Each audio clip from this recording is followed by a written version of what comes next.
ಲೋಕಸಭಾ ಚುನಾವಣೆ ಹೊಸ್ತಿಲಲ್ಲಿ ಕಾಂಗ್ರೆಸ್ ತೊರೆದು ಮಾಜಿ ಸಿಎಂ ಜಗದೀಶ್ ಶೆಟ್ಟರ್ ಬಿಜೆಪಿಯನ್ನ ಸೇರ್ಪಡೆ ಆದ್ರು. ರಾಜ್ಯ ರಾಜಕಾರಣದಲ್ಲಿ ಹೊಸ ಸಂಚಲನ ಸೃಷ್ಟಿ ಮಾಡ್ತು ಈ ವಿಚಾರ. ಇದು ಒಂದ್ ಕಡೆ ಬಿಜೆಪಿ ಲೋಕಸಭಾ ಚುನಾವಣೆಗೆ ಸಿದ್ಧತೆ ಮಾಡಿಕೊಳ್ತಾ ಇದ್ರೆ, ಈತ ಬಿಜೆಪಿ ಘರ್ ವಾಪಸ್ಸಿಯಾಗುವ ಸಂಖ್ಯೆ ಕೂಡ ಏರಿಕೆ ಆಗ್ತಾ ಇದೆ. ಅದ್ರ ಜೊತೆಗೆ ಒಂದು ಸೀಕ್ರೆಟ್ ಇದೆ, ಅದನ್ನ ಇವತ್ತಿನ ವಿಡಿಯೋದಲ್ಲಿ ಹೇಳ್ತಾ ಹೋಗ್ತೀವಿ. ಲೋಕಸಭಾ ಚುನಾವಣೆ ಹೊಸ್ತಿಲಲ್ಲಿ ಮಾಜಿ ಸಿಎಂ ಜಗದೀಶ್ ಶೆಟ್ಟರ್ ಅವರನ್ನ ಘರ್ ವಾಪಸಿ ಮಾಡುವಲ್ಲಿ ಬಿಜೆಪಿ ನಾಯಕರು ಸಕ್ಸಸ್ ಆಗಿದ್ದಾರೆ. ಈ ಬಾರಿ ಲೋಕಸಭಾ ಚುನಾವಣೆಗೆ ಜಗದೀಶ್ ಶೆಟ್ಟರ್ ಕಣಕ್ಕೆ ಇಳಿಯುವುದು ಬಹುತೇಕ ಖಚಿತ ಎನ್ನಲಾಗಿದೆ. ಹುಬ್ಬಳ್ಳಿ ಧಾರವಾಡ ಕ್ಷೇತ್ರದಿಂದ ಸ್ಪರ್ಧೆ ಮಾಡ್ತಾರಾ ಅನ್ನೋದು ಇದೀಗ ಯಕ್ಷ ಪ್ರಶ್ನೆ ಆಗಿ ಉಳಿದಿದೆ. ಬಿಜೆಪಿಗೆ ಘರ್ ವಾಪಸಿಯಾಗಿರುವ ಮಾಜಿ ಸಿಎಂ ಜಗದೀಶ್ ಶೆಟ್ಟರ್ ಅವರನ್ನ ಹುಬ್ಬಳ್ಳಿ ಧಾರವಾಡ ಅಲ್ಲದೆ ಬೆಳಗಾವಿ ಕ್ಷೇತ್ರದಿಂದ ಕಣಕ್ಕೆ ಇಳಿಸುವ ಪ್ಲಾನ್ ಬಿಜೆಪಿ ಹೈಕಮಾಂಡ್ ಮಾಡಿದೆ ಎನ್ನಲಾಗಿದೆ. 2020ರಲ್ಲಿ ದಿವಂಗತ ಸುರೇಶ್ ಅಂಗಡಿ ನಿಧನದ ಬಳಿಕ ಅನುಕಂಪದ ಆಧಾರದ ಮೇಲೆ ಸುರೇಶ್ ಅಂಗಡಿ ಪತ್ನಿ ಮಂಗಳಾ ಅಂಗಡಿ ಅವರಿಗೆ ಟಿಕೆಟ್ ನೀಡಲಾಗಿತ್ತು.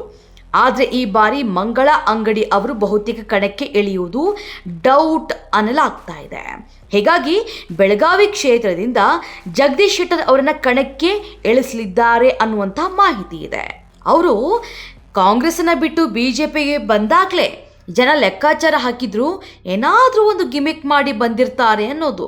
ಅದು ಒಂದು ಕಡೆ ಈ ಸುದ್ದಿಯನ್ನು ನೋಡ್ತಾ ಇರುವಾಗ ಸತ್ಯ ಅನ್ಸುತ್ತೆ. ಇನ್ನು ಹುಬ್ಬಳ್ಳಿ ಧಾರವಾಡದ ಹಾಲಿ ಸಂಸದರಾಗಿರುವಂತಹ ಪ್ರಹ್ಲಾದ್ ಜೋಶಿ ಅವರಿಗೆ ಕ್ಷೇತ್ರ ಬದಲಾವಣೆ ಆಗುವ ಸಾಧ್ಯತೆ ಇದೆ ಅನ್ನಲಾಗ್ತಾ ಇದೆ. ಉತ್ತರ ಕನ್ನಡ ಕ್ಷೇತ್ರದ ಹಾಲಿ ಸಂಸದ ಅನಂತ್ ಕುಮಾರ್ ಹೆಗಡೆ ಅವರಿಗೆ ಟಿಕೆಟ್ ಸಿಗುವುದು ಬಹುತೇಕ ಅನುಮಾನ. ಹೀಗಾಗಿ ಉತ್ತರ ಕನ್ನಡ ಕ್ಷೇತ್ರದಿಂದ ಪ್ರಹ್ಲಾದ್ ಜೋಶಿ ಕಣಕ್ಕೆ ಇಳಿದ್ರೆ ಹುಬ್ಬಳ್ಳಿ ಧಾರವಾಡ ಕ್ಷೇತ್ರದಿಂದ ಜಗದೀಶ್ ಶೆಟ್ಟರ್ ನಿಲ್ಲುವುದು ಬಹುತೇಕ ಖಚಿತ. ಆದರೆ ಹುಬ್ಬಳ್ಳಿ ಧಾರವಾಡ ಕ್ಷೇತ್ರದಲ್ಲಿ ಪ್ರಭಾವಿ ಆಗಿರುವ ಅರವಿಂದ್ ಬೆಲ್ಲದ್ ಹಾಗೂ ಮಹೇಶ್ ತೆಂಗಿನಕಾಯಿ ಜಗದೀಶ್ ಶೆಟ್ಟರ್ ಸೇರ್ಪಡೆಗೆ ಆಪ್ತರ ಬಳಿ ಅಸಮಾಧಾನವನ್ನ ಹೊರಹಾಕಿದ್ದಾರಂತೆ. ಒಂದ್ ವೇಳೆ ಜಗದೀಶ್ ಶೆಟ್ಟರ್ ಹುಬ್ಬಳ್ಳಿ ಧಾರವಾಡ ಕ್ಷೇತ್ರದಿಂದ ಸ್ಪರ್ಧೆ ಮಾಡ್ತಾರೆ ಅಂದ್ರೆ ಅಸಮಾಧಾನಿತರನ್ನ ತಮ್ಮ ಭರವಸೆಗೆ ತೆಗೆದುಕೊಂಡು ಸ್ಪರ್ಧೆ ಮಾಡಬೇಕಾಗುತ್ತೆ ಶೆಟ್ರು.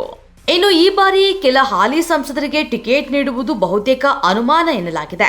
ಕೊಪ್ಪಳ ಕ್ಷೇತ್ರದ ಹಾಲಿ ಸಂಸದ ಕರಡಿ ಸಂಗಣ್ಣ ಅವರಿಗೆ ಟಿಕೆಟ್ ಕೊಡುವ ಸಾಧ್ಯತೆ ಕಡಿಮೆ ಇದೆ.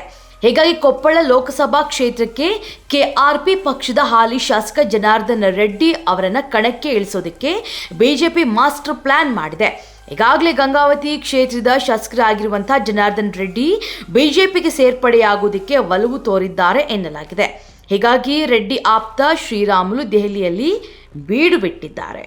ಗಾಲಿ ಜನಾರ್ದನ್ ರೆಡ್ಡಿ ವಿಚಾರಕ್ಕೆ ಬರೋಣ. ಗಾಲಿ ಜನಾರ್ದನ್ ರೆಡ್ಡಿ ಬಿಜೆಪಿಗೆ ಸೇರ್ಪಡೆಯಾಗುವುದಕ್ಕೆ ಗ್ರೀನ್ ಸಿಗ್ನಲ್ ತೋರಿಸ್ತಾ ಇದ್ದಂತೆ ಶ್ರೀರಾಮುಲು ದೆಹಲಿಗೆ ದೌಡಾಯಿಸಿದ್ದು ಬಿಜೆಪಿ ರಾಷ್ಟ್ರೀಯ ಅಧ್ಯಕ್ಷ JP ನಡ್ಡಾ ಹಾಗೂ ಗೃಹ ಸಚಿವ ಅಮಿತ್ ಶಾ ಅವರನ್ನ ಭೇಟಿ ಮಾಡಿ ಗಾಲಿ ಜನಾರ್ದನ್ ರೆಡ್ಡಿ ಪಕ್ಷ ಸೇರ್ಪಡೆಯ ಬಗ್ಗೆ ಮಾತುಕತೆಯನ್ನು ನಡೆಸಿದ್ದಾರೆ.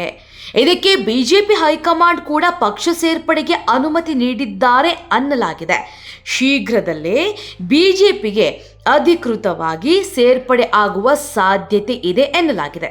ಟೋಟಲ್ ಆಗಿ ಹೇಳಬೇಕು ಅಂದರೆ ಬಿಜೆಪಿ ಲೋಕಸಭಾ ಎಲೆಕ್ಷನ್ನಲ್ಲಿ ಶತಾಯ ಗತಾಯ ಹೆಚ್ಚಿನ ಸಂಖ್ಯೆಯ ಸೀಟ್ಗಳನ್ನು ಗೆಲ್ಲಿಸ್ಕೊಡ್ಲೇಬೇಕು ಅಂತ ಹೇಳಿ ಎಲ್ಲ ರೀತಿಯ ಪ್ಲ್ಯಾನ್ಗಳನ್ನು ಸಿದ್ಧತೆಗಳನ್ನು ಮಾಡಿಕೊಳ್ತಾ ಇದೆ ಅನ್ನೋದು ಈ ನಡೆಗಳಲ್ಲೇ ಗೊತ್ತಾಗ್ತಾ ಇದೆ.